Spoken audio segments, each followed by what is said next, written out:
This segment brought to you by Kansas Regenerative Medicine Center. Your stem cells, your health, your life.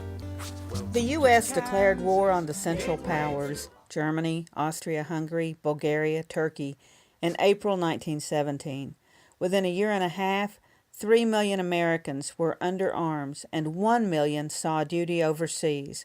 About 80,000 Kansans enlisted, most of them in the 35th, the 42nd, the 89th, and the 92nd Infantry Divisions.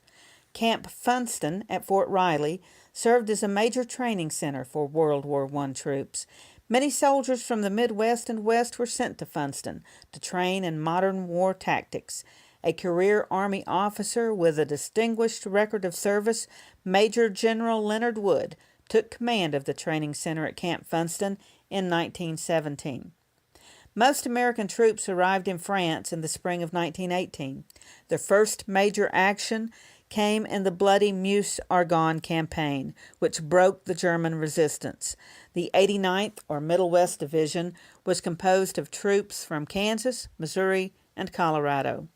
Salina native George Robb was awarded the Congressional Medal of Honor for heroism displayed during the Meuse-Argonne action of September 1918. One other Kansan, Irwin R. Bleckley of Wichita, was posthumously awarded this high honor. James Harbord of Manhattan rose to the rank of Major General during the First World War. He served as Chief of Staff for the American Expeditionary Forces, commanded the 2nd Division in the field during the summer offensive of 1918. On the home front, people contributed to the war effort in many different ways. Citizens began purchasing war bonds and growing victory gardens. Kansas farm production was vital to the war effort. With thousands of men leaving the farm to serve in the armed forces, farm labor often came from non-traditional sources. Women began stepping into men's working roles as the men went off to fight. Women became employed in factories, began running farms, and even delivering the mail. These positions had been closed to women prior to the start of the war. Whether on the home front or the front lines, the flu was just as feared as the enemy. The outbreak of 1918 was named the Spanish influenza. By October of 1918, 24 countries had reported flu cases, and many had several deaths. The Spanish flu was different from other strains of the flu because of how quickly it passed from person to person, and the main victims of the Spanish flu were aged from 20 to 40, typically healthy individuals. In fall 1918, the disease made its way back to Kansas, and government officials were quick to take action against the spread of the disease. Dr. Samuel Crumbine, Secretary of the State Board of Health, began a campaign to keep the public in Kansas well aware and educated about the flu and what people could do to prevent it.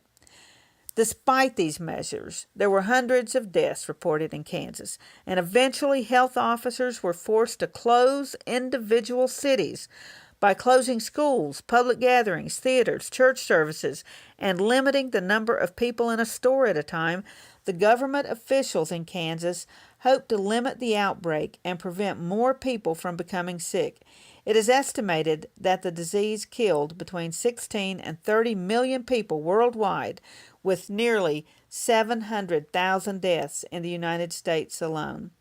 War, disease, rationing, it's no wonder that the nation roared into the 1920s in an effort to put these dark times behind them.